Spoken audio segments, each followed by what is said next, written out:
আর ওই যে বলছিলাম ভারতের মার খেয়েই তো পাকিস্তানের এই কান্নাকাটি, পাকিস্তানের অনুরোধ আর তাতেই তো লড়াই বিরতি। শনিবার দুপুরে পাকিস্তানের ডিজিএমও ফোন করলেন। ইসলামাবাদের অনুরোধেই সামরিক বিরতি দিল্লির।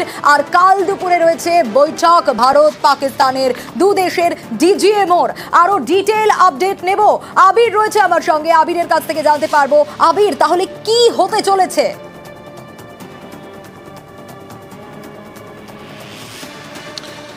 দেখো, প্রথমত হচ্ছে ভারত কৌশলগতভাবে কি অবস্থান নিচ্ছে তা আজকে বুঝিয়ে দেওয়া হয়েছে।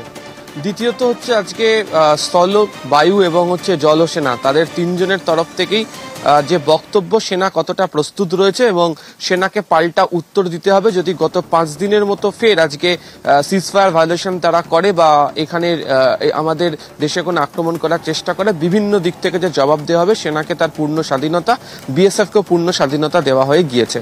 আগামীকাল যে দুপুর 12টার সময় যে ডিজিএমও লেভেলের যে বৈঠক হওয়ার কথা, সেখানে ভারত দুটো জিনিস বলে দেবে। প্রথমত, এক, জঙ্গি ঘাঁটি পাকিস্তানে যা আছে সে তো ধ্বংস করতেই হবে।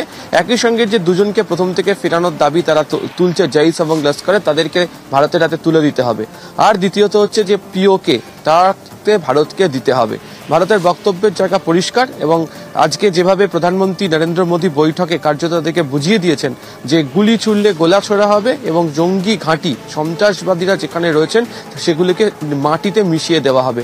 কোনো ধরনের এই সন্ত্রাসবাদীদের আচরণ যে বরদাস্ত করবে না ভারত, তা বুঝিয়ে দেওয়া। ফলে আগামীকাল ডিজিএমওর বৈঠকে এটিই দেখার।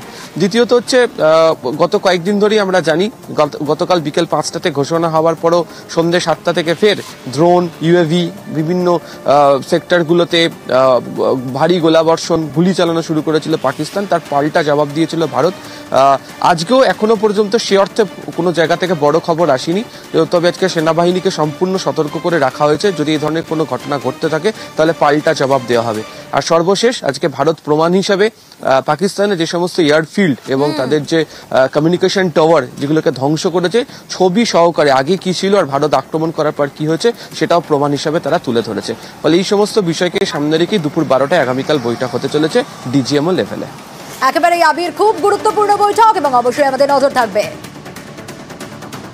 That my communication with the Pak DGMO was conducted at 15:35 hours yesterday after he proposed that we cease hostilities. We also decided to further speak on the 12th of May to discuss the modalities that would enable the longevity of this understanding. However, disappointingly, expectedly, it took only a couple of hours for the Pakistan Army to violate these arrangements by cross-border and across the line of control firing, followed by drone intrusions across the expanse of the Western Front. These violations were responded to robustly and dealt with as they must be.